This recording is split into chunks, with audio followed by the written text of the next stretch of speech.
Vulcan announces an expansion. The Richmond Community Theatre sees a huge turnout for auditions, and one local business holds a benefit for the Bowden family. I'm Russell Parker for Live at 5. Richmond County's Nightly News starts right now.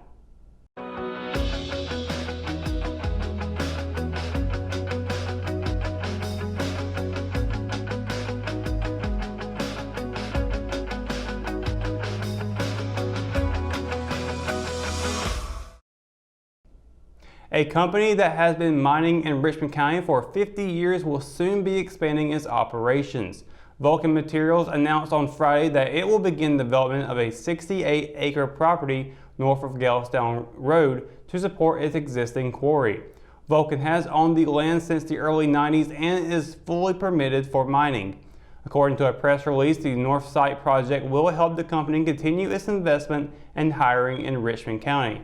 Construction is expected to begin later this month and be completed in the fall. The North Site will be designed and operated to comply with state and federal regulations for Vulcan's granite mining operations, according to company officials. There is also a 218-acre project in the works within the next few years, but Vulcan still needs to obtain the proper permits. After 2 nights of auditions on Thursday and Friday, more than 40 people stopped by the Richmond Community Theatre to try out for Anne of Green Gables. According to theater director Marie Dawkins, the play is based on the novel that was written in the 20th century by author Lucy Maud Montgomery. The book was listed on the New York Times bestseller list for quite some time. According to the Times, the novel sold 19,000 copies in its first 5 months. As far as auditions, Dawkins said close to 40 participants came Thursday, with a majority of those returning on Friday for more time on stage. With so many people auditioning for the play, the director explained that it can become difficult to narrow down the right actor for the right part. However, there was just as much quality as quantity, according to Dawkins. The parking lot of Double Vision was packed with vehicles Sunday afternoon, but the people weren't there to watch the football game. They were there to honor the late Chuck Bowden and raise money for his family, especially the 2 daughters left behind when he was killed in a wreck on Christmas Eve. In addition to working for the Richmond County Water Department, Bowden also worked security and behind the bar at Double Vision. The east side parking lot featured a variety of cars, trucks, and motorcycles for a cruise-in, which were awarded prizes based on the crowd's favorites. The front parking lot was the site of a cornhole tournament with 3 sets of teams squaring off, tossing beanbags over the asphalt. Inside the bar, tables were set up with food donated by many local restaurants. Between the raffle tables, a small round table was cornered off with a pack of American Spirit cigarettes and a bottle of Bud Light underneath Bowden's staff shirt, which hung on the wall. The North Carolina Zoo announced a record attendance for 2019. The world's largest natural habitat zoo saw 85,000 more visitors than 2018 for a grand total of 917,309 visitors.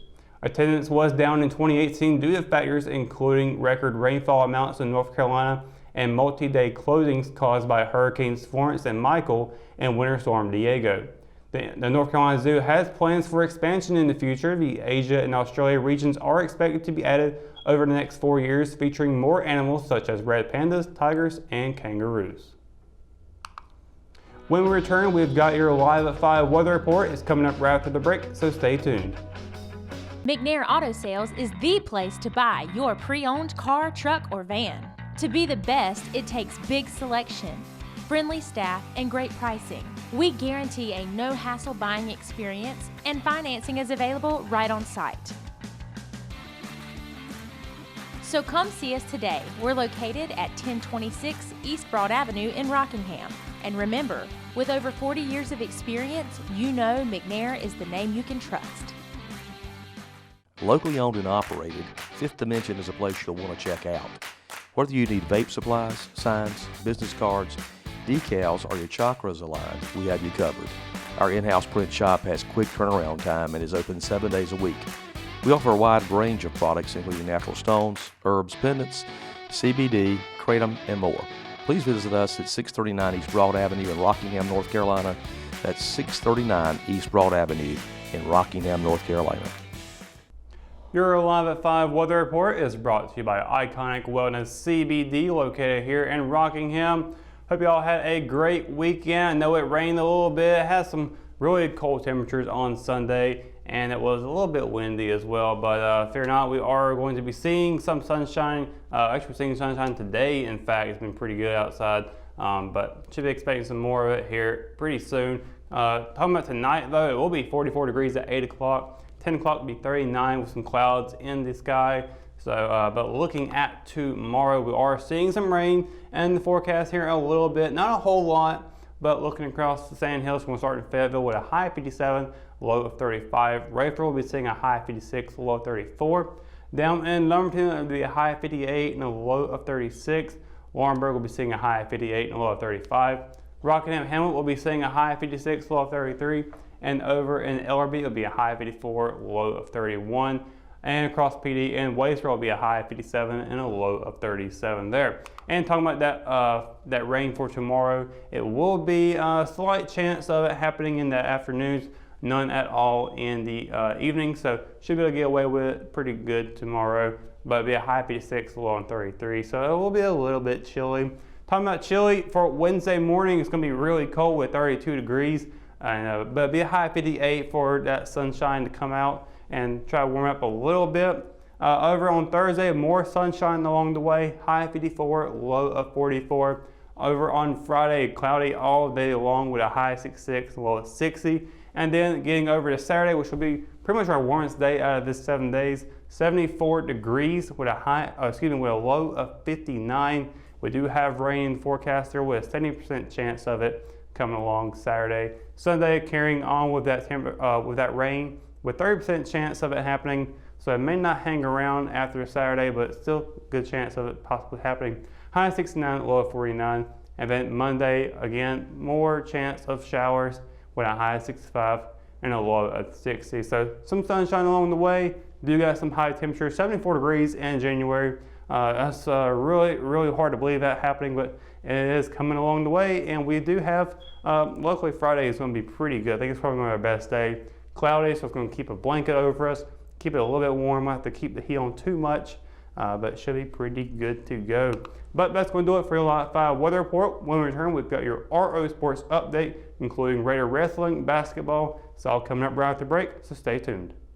Engineering influences every aspect of our lives, from the cars we drive to the computers we use.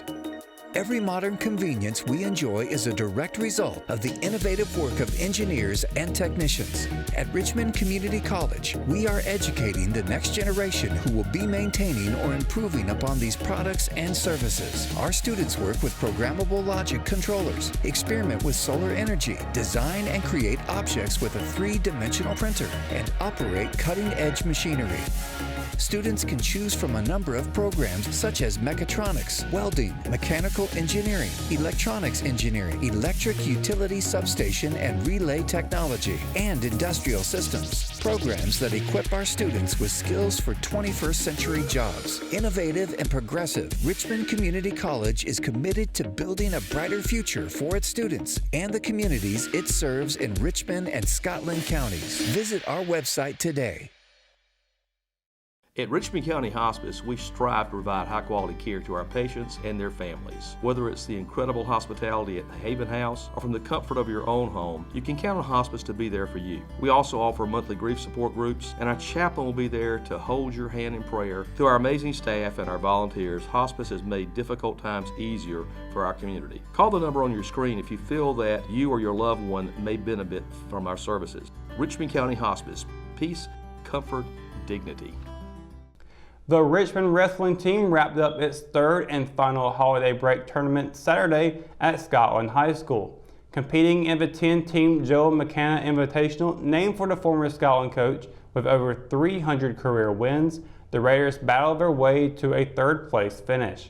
Richmond would collect a 3-1 overall record with wins over Fairmont, St. Paul's, and Westover. The Raiders opened with a 66-18 win over Fairmont, defeated Westover 46-26, and made quick work against St. Paul's 55-18 in the third-place match.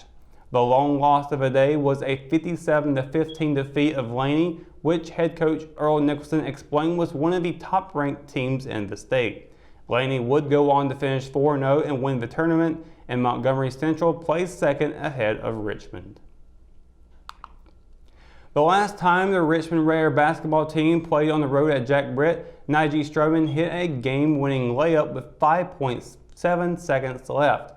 That game was played on February 1st of last year, and the one-point win proved the first time in Richmond's history it had won on the Buccaneers' home court. That win was followed by another in Rockingham on February 18th, which set up the historic meeting between the two teams on Friday. Strowman played hero again as he went off for a season and career-high 27 points. The 6'7" forward made easy work of the Buccaneers' 2-3 defense in their early going to set the tempo for the Raiders. Richmond extended its three-game winning streak against the Buccaneers with a 58-43 win. The victory helped the Raiders improve to 9-2 overall, but more importantly remained a perfect 3-0 against SAC opponents. Richmond will saddle up for a trip to Hope County on Tuesday before hosting Lumberton on Friday. Both games will begin around 8 p.m.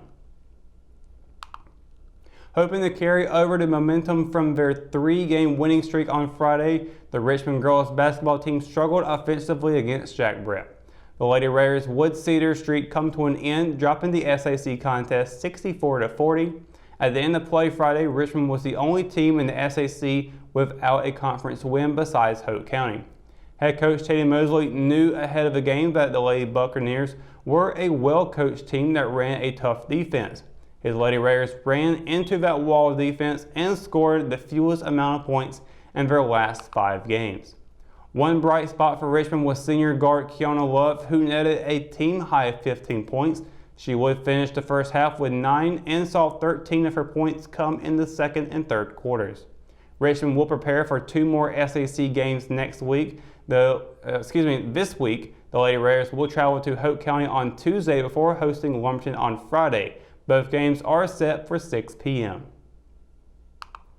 And that's going to do it for another edition of Live at 5. For the latest news, sports, and events happening in Richmond County, you can always visit richmondobserver.com or download the free RO app for your mobile devices. For the Live at 5 crew, I'm Russell Parker. Thanks for watching, and we'll see you tomorrow. Good night, Richmond County.